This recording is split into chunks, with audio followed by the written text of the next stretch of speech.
অবশেষে অবসান ঘটল সেই মহাকাব্যিক প্রতীক্ষার। ৭৮১ দিন পর মাঠে দেখা গেল ব্রাজিলিয়ান পোস্টার বয় নেইমার জুনিয়রকে। ইনজুরি কাটিয়ে ব্রাজিলের জার্সিতে আবারও ফিরলেন সেলেসাওদের সর্বোচ্চ গোলদাতা নেইমার। নেইমার মাঠে নামার আগেই অবশ্য মায়ামির হার্ড রক স্টেডিয়ামে শুরু হয়ে যায় ভিনিসিয়াস জুনিয়র ও কুনিয়াদের সাম্বা ডান্স। স্কটল্যান্ডকে ৩-০ ব্যবধানে উড়িয়ে গ্রুপ চ্যাম্পিয়ন হিসেবে বিশ্বকাপের নকআউট রাউন্ডে পা রাখল ব্রাজিল।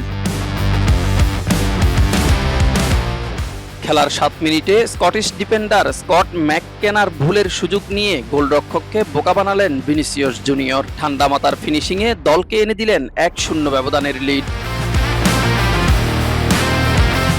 প্রথমার্ধের যোগ করার সময়ে ব্রুনো গুইমারেসের চমৎকার ক্রসে লাফিয়ে উঠে দুর্দান্ত এক হেডে ব্যবধান দ্বিগুণ করেন এই রিয়াল মাদ্রিদ তারকা।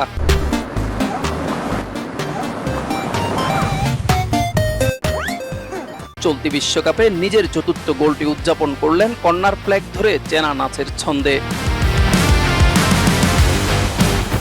বিরতির পর ম্যাচে ফিরতে মরিয়া হয়ে ওঠে স্কটল্যান্ড, কিন্তু ৬০ মিনিটে উল্টো তাদের স্তব্ধ করে দেন ম্যাথিউস কুনিয়া।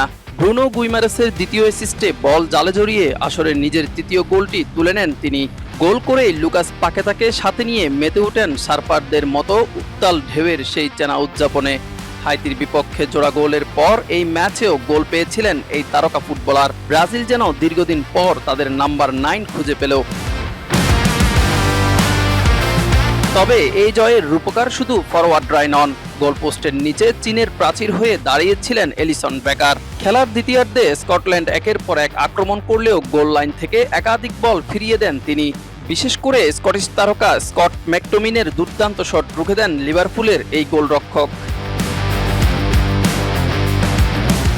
ম্যাচে স্কটল্যান্ডের ৯টি শটের বিপরীতে ২১টি শট নেয় কার্লো আনচেলত্তির শিষ্যরা, যার ৮টি ছিল অন শট টার্গেটে। এই জয়ে ৩ ম্যাচে ৭ পয়েন্ট নিয়ে সি গ্রুপের চ্যাম্পিয়ন হয়ে শেষ ১৬তে জায়গা করে নিল ব্রাজিল। ২০২৩ সালের ১৭ অক্টোবরের পর নেইমারের ফেরা আর দলের এমন রাজকীয় জয়, সব মিলিয়ে হেক্সা মিশনের মঞ্চে বিশ্বকাপের যাত্রাটা ভালোই শুরু করল সেলেসাওরা। মিজান ফারাবি, দিগন্ত স্পোর্টস।